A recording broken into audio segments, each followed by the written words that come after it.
என் அன்பு தமிழ் சொந்தங்களை யூடியூப் சேனலுக்கு வரவேற்கிறேன். கலைஞர் மகளிர் உரிமை தொகை பெறுவதற்கு உதயநிதி ஸ்டாலின் புதிய அறிவிப்பு வெளியிட்டிருக்கிறாங்க. குறிப்பாக வந்து துணை முதலமைச்சர் அவர் இருந்தாலும் கூட பட்ஜெட் கூட்டத்தோட தமிழ்நாட்டில் சட்டமன்ற கூட்டத்தோட நடந்துகிட்டு இருக்கிற அடிப்படையில் இந்த புதிய ஒரு செய்தி மூலமாக ஒரு புதிய எழுச்சி படும் தமிழ்நாடு மக்கள் ஒரு ஹாப்பியாக இருப்பாங்க அப்படின்னு சொல்லிட்டு தான் நான் நினைக்கிறேன். இதுக்கு வந்து என்ன ஹாப்பியாக நினைப்பாங்கன்னா, இந்த 48 லட்சம் பேருக்கு இன்னும் பாக்கி கொடுக்காம இருக்கிறவங்களுக்குலாம் புதிய அறிவிப்பும், புதிய ரேஷன் கார்டு வாங்கியிருக்கிறவங்களெல்லாம் விண்ணப்பிக்கலாம் அப்படின்னு சொல்லிட்டு புதிய அறிவிப்பு வெளியிட்டிருக்கிறாங்க.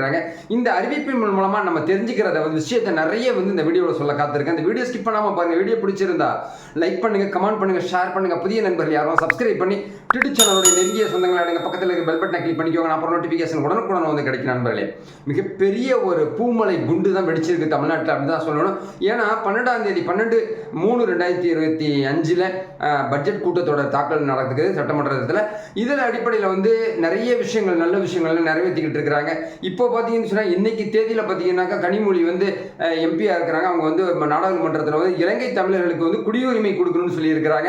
அதன் அடிப்படையில் அமித்ஷா ஆவணம் செய்யப்படும் சொல்லியிருக்காங்க. இதன் அடிப்படையில் தமிழ்நாட்டில் இருக்கிற 20,000 பேர் பலனடையக்கூடிய ஒரு வாய்ப்பு இருக்கு. சார், ஒரு பக்கம் அப்படி கலைஞர் மகளிர் உரிமை தொகைக்கு வந்துடுறேன்.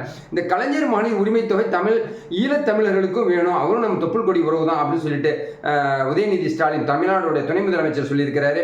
தமிழ்நாட்டில் கலைஞர் மகளிர் உரிமை தொகை 2023 செப்டம்பர் மாதம் 15ஆம் தேதி அண்ணா பிறந்த தினத்தில் முதலமைச்சர் மு க ஸ்டாலின் திறந்து வச்சாரு. இதன் அடிப்படையில் தமிழ்நாட்டில் இருக்கக்கூடிய கிட்டத்தட்ட 1,60,00,000 பேர் விண்ணப்பம் கொடுத்துருந்தாங்க. அதில் 1,12,00,000 பேர் தான் தகுதி உள்ளவங்கிற அடிப்படையில் கொடுத்துருந்தாங்க. அந்த தகுதி உள்ளவங்க அடிப்படைங்கிறது தயவு செய்து மக்களை நீங்கள் தப்பாக நினச்சிக்காதீங்க. அவங்க கிட்ட அந்த தகுதியை அவங்க கிட்ட வளர்த்துக்கல. காரணம் கேட்டீங்கன்னா, நிதிநிலை அவங்க கிட்ட இல்லை.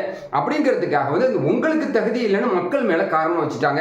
தமிழ்நாடு கவர்மெண்ட் அப்படிங்கிறது மட்டும்தான் உண்மை. தமிழ்நாடு அரசு மேல ரொம்ப பேர் காட்டமா இருக்கிறாங்க, ரொம்ப கோவமா இருக்காங்க. அடுத்த எலெக்ஷனா வாயா நான் பாத்துறேன், ஓட்டு நான் எங்க மாத்தி போடுறேன் பாரு, அப்படிலாம் இல்ல.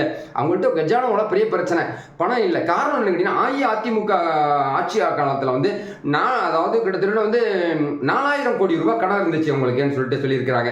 ஜெயலலிதா அம்மா இருக்கிற போது 3,000 கோடியும் 3 லட்சம் கோடியும் ஜெயலலிதா அம்மா இருக்கிறப்ப கிட்டத்தட்ட 3 லட்சம் கோடியும், எடப்பாடி திரு பழனிசாமி இருக்கிறப்ப 4 லட்சம் கோடி கடன் இருந்துச்சு. இப்ப திமுக ஆட்சிக்கு வந்ததுக்கு அப்புறம் 8 லட்சம் கோடி கடன் இருக்குது அப்படின்னு சொல்லிட்டு நம்ம பாஜகவுடைய தமிழ்நாடு தலைவர் அண்ணாமலை பகிரங்கமா ஒரு செய்தியை வெளியிட்டு இருக்கிறாரு. இதன் அடிப்படையில் யாராவது வெள்ளை அறிக்கை கொடுக்க தயாரா, நான் மேடையில் பேச நான் தயாரா இருக்கிறேன் அப்படின்லாம் பேட்டி கொடுத்தாரு. ஸோ ஓகே, ஒரு பக்கம் 8 லட்சம் கோடி தமிழ்நாட்டில் இப்போ கடனை இருந்தாலும் உதயநிதி ஸ்டாலின் என்ன சொல்லியிருக்காங்கன்னா, படிப்படியாக மகளிர் உரிமை தொகையை வழங்கக்கூடிய ஒரு சூழ்நிலையை தமிழ்நாடு அரசு உருவாக்கும். எங்ககிட்ட கொஞ்சம் கஜானாவில் கொஞ்சம் பட்ஜெட் பிரச்சனை இருக்கு.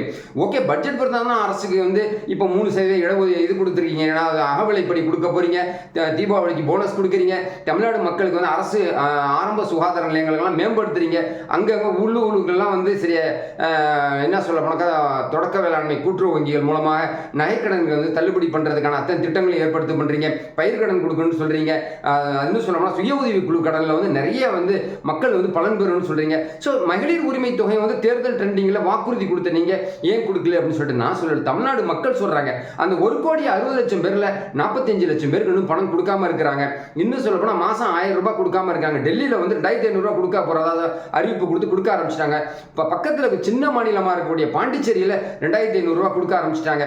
தமிழ்நாடு மிகப்பெரிய மாநிலம், வளர்ச்சியில மிகப்பெரிய ஒரு கொடிகட்டி பறக்கக்கூடிய மாநிலம், இந்தியாவுக்கு முன்னுதாரணமான தமிழ்நாடு மாநிலம். அதுல குறிப்பா திராவிட மாடல் ஆட்சின்னு சொல்லிட்டு பேர் சொல்லிக்கிட்டு இருக்கு நம்ம தமிழ்நாடு கவர்மெண்ட் இன்னும் 45 லட்சம் பேருக்கு பணம் கொடுக்கல அப்படிங்கக்கூடிய ஒரு வருத்தமான செய்தியை தான் இந்த வீடியோவில் நான் பதிவு பண்ணிருக்கேன். அதனால 2023 செப்டம்பர் 16 துவங்கி வச்ச கலைஞர் மகளிர் தொகை இப்போ விரைவாக புதிய ரேஷன் கார்டு உள்ளவங்களும் சரி, ஏற்கனவே மேல்முறையீடு செஞ்சிருக்கிறவங்களும் சரி, இனிமே மேல்முறையீடுக்காக வெயிட்டிங்ல இருக்கிறவங்க எல்லாருக்குமே இந்த பணம் கிடைக்கும் அப்படின்னு சொல்லியிருக்காங்க. இப்போதைக்கு 1,000 ரூபாய், அடுத்த ஆட்சியில் எலெக்ஷன்ல வர எலெக்ஷன் 2026 2,000 ரூபாய் கொடுக்கக்கூடிய ஒரு வாய்ப்பு இருக்கு. அதே சமயத்தில் ஒரு மக்களே ஒரு ஞாபகம் வச்சுங்க, அஇஅதிமுகவோட நிலைப்பாடு என்ன தெரியுமா, 2,500 ரூபாய் டெல்லியில கொடுக்க போற மாதிரி நாங்க கொடுப்போம் அப்படின்னு சொல்லிட்டு அவங்க கிட்ட ஒரு எய்ம், ஒரு திட்டம் இருக்குதா சொல்லி எடப்பாடி திரு பழனிசாமியோட லேட்டஸ்ட் ரிலேஷன்ஷிப் ஒரு குறிப்பாக நமக்கு தெரிவிச்சிருக்க அடிப்படையில் தமிழக மக்களுக்கு 1,000 ரூபாய் வழங்கக்கூடிய பணி விரைவில் தொடங்கும் சொல்லிட்டு துணை முதலமைச்சர் உதயநிதி ஸ்டாலின் சொல்லியிருக்கிற அடிப்படையில் டிடி சேனல் தமிழக மக்களுக்கு இந்த பொன்னான ஒரு சந்தோஷமான ஒரு செய்தியை தான் உங்க கூட நான் செலிப்ரேட் பண்ணிக்கிறேன். இந்த வீடியோ பிடிச்சிருந்தா லைக் பண்ணுங்க, கமெண்ட் பண்ணுங்க, ஷேர் பண்ணுங்க. புதிய நண்பர்கள் யாரும் சப்ஸ்கிரைப் பண்ணி யூடியூப் சேனலுடைய நெருங்கிய சொந்தங்களை எடுங்க. பக்கத்தில் இருக்க பெல் பட்டனை கிளிக் பண்ணிக்கோங்க. நான் நோட்டிபிகேஷன் உடனுக்குடன் கிடைக்கும். நண்பர்களே, புதிய சிந்தனையோட மீண்டும் உங்களை சந்திக்கிறேன். நன்றி.